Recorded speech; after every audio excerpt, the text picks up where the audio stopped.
Howdy friends, Lincoln Hensley here again. The video I posted a couple days ago got enough views and likes and positive feedback on it that I thought I would do another one on here. This is another banjo I've got in for setup that I got to get done by the weekend, and I haven't touched it yet, so I thought it would be a good example video of, again, how sometimes a banjo that sounds pretty good that you might be thinking is doing the job can be improved upon greatly. This is a Gold Star GF-100 Hearts and Flowers model. These seem to be really popular with a lot of people these days. I'll give you all a little sound sample of how the banjo sounds right now. It isn't in terrible disarray or anything. The action's a little high, but it just sounds really flat. There's not a lot of pop to it. It doesn't have much sustain at all, and it just could be really improved upon. And hopefully, I'll be able to demonstrate that once we get into the setup work on it.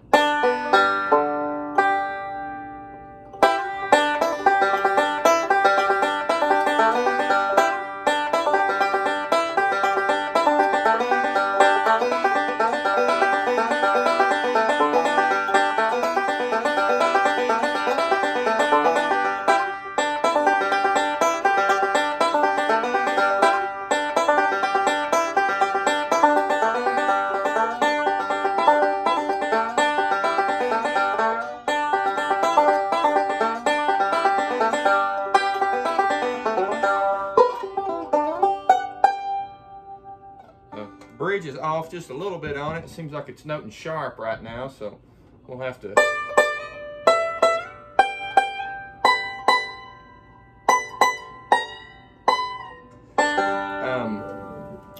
adjust that. I'll probably actually change the bridge on this one now that I'm looking at it. This is a Snuffy Smith. It's got that compensated third string and stuff on it, and we got several different bridges that we can try out and see if we can make this thing start hammering again. So we will begin the disassembly process. Stay tuned.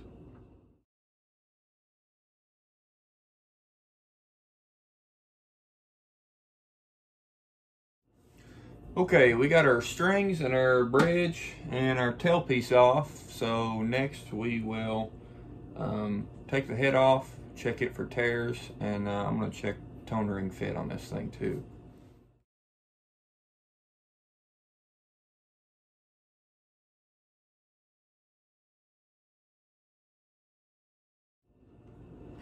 Okay, we've got the hooks removed from the tension hoop, and now we've got the head off here.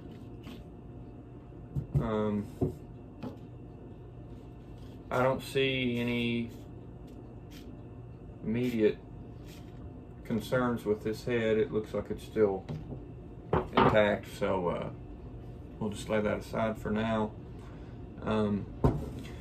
Next comes, I'm going to remove this neck and check these coordinator rods, and then I want to take this tone ring off and see what the fit's like under this this guy. So stay tuned.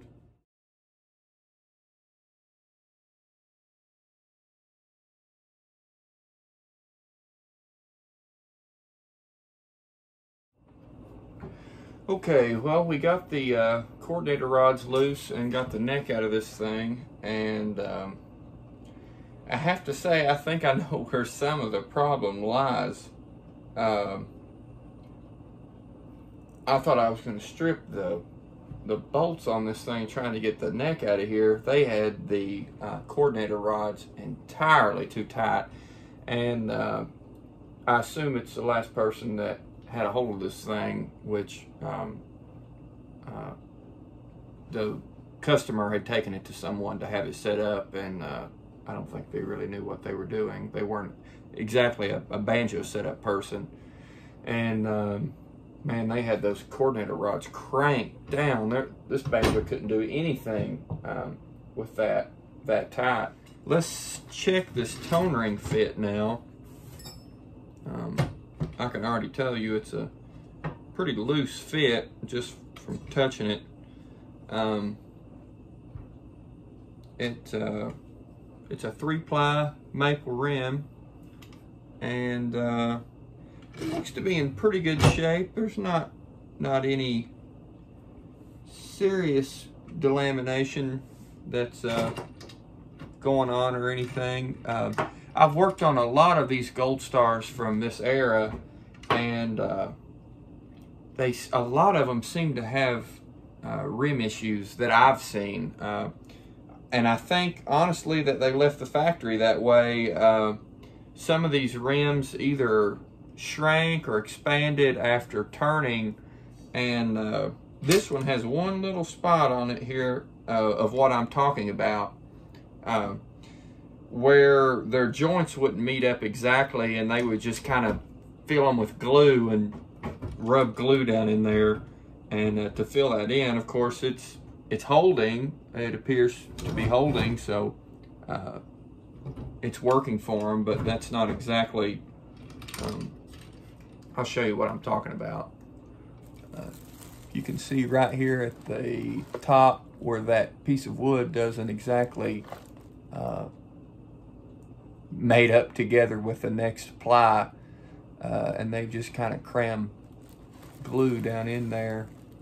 And like I said, you would never know it, but it can be done better. There's that kind of space I was telling you about where they've filled it in with a little bit of glue. The first one of these I set up, I saw that and I thought that maybe that had been done later, but the more of these I set up, the more I realized that that's actually probably came from the factory that way, because they're all fixed with the same exact old black putty looking glue. So we'll get the tone ring back on and start getting this thing back together. Okay, we're gonna get this thing, start getting it back together.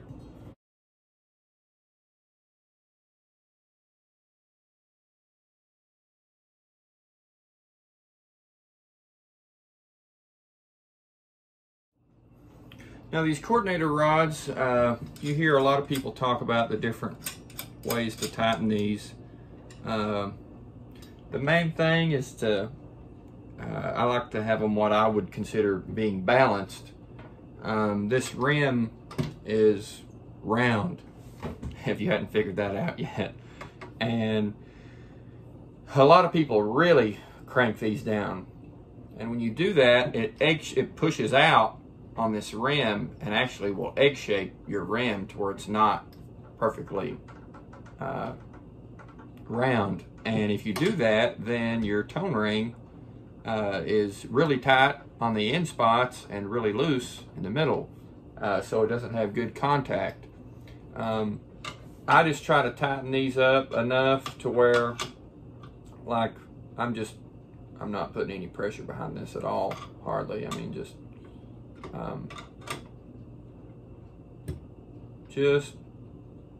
right past finger tight to get your neck up here. And then these bottom ones, the top end down here, I bring it up just barely past finger tight, and then the top one only finger tight for it. Anything more than that is just overkill and unnecessary. All you're doing, if you tighten that any tighter, is dampening the vibrations of your rim and tone ring. So we got the neck back in there. Let's get the head back on and the tension hoop and get the hooks on, and one step closer to getting it back together.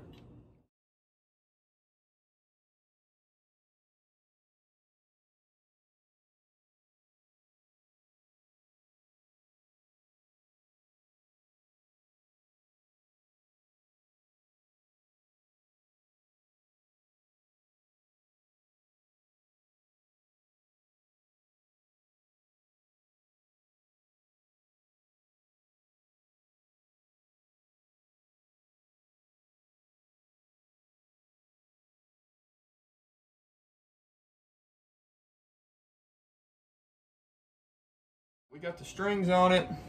The bridge stood up. I've been tweaking the head a little. I've got it tightened up a little more.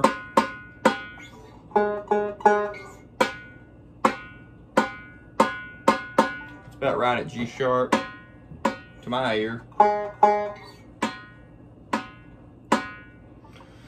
So let me clip these strings up here and we'll see what she sounds like. These Gold Star banjos are really nice workhorse banjos, and you can get them for under, usually you can get a used one for under $1,500. I don't know what the new ones are costing right now, but for the money, they're really good banjos, and with a little tweaking and setup work, they can be turned into some really nice sounding instruments.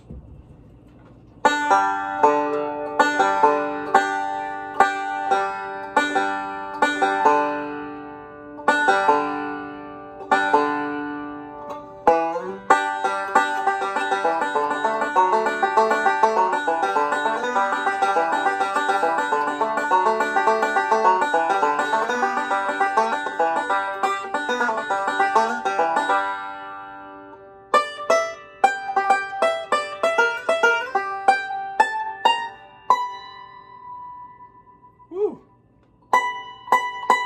That's a lot better. This thing's actually vibrating now. You can feel it in the neck and coming through the resonator, so that's a good thing.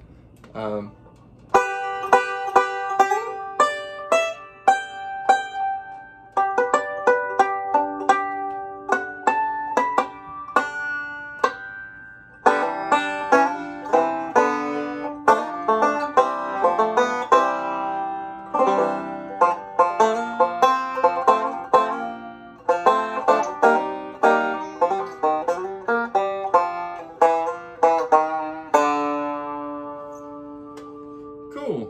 Well, I'll get the armrest on it, make sure this head's at nice even tension, and I might bring it up just a little more, just a touch, to give it a little more bite. But this is pretty close.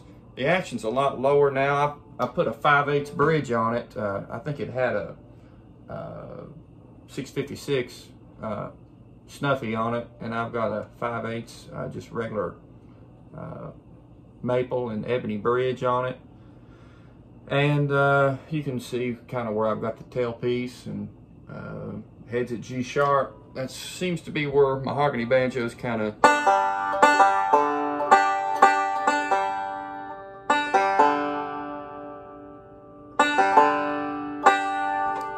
like to land. So let's get the rest of it together. Okay, we got the armrest and everything back on the Gold Star and the bridge. I'm pretty close to the right place. So we'll give her a little test run so you can kind of hear how she sounds with the all put back together.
Bended my strings out of tune.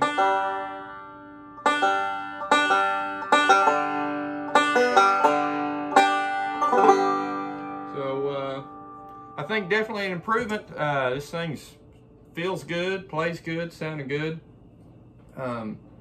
He started out with a great banjo. It just needed a little tweaking. And as I said at the beginning of the video, a lot of banjos, you know, can get by, but if you're going to be playing on stage and playing in front of people and recording and going out and picking with your buddies even, you want your instrument to be playing and sounding its best, because you didn't invest this money into an instrument for it to just, you know, you only get half of it, you know, half the sound. It would be like buying a new V8 Mustang and only using 4 of the spark plugs in it, unhooking 4 of them, you know. You want it to be running on all 8. So I think he'll be happy with this. I hope he will be. If not, we'll tweak it some more till he likes it. But I sure would be happy with it.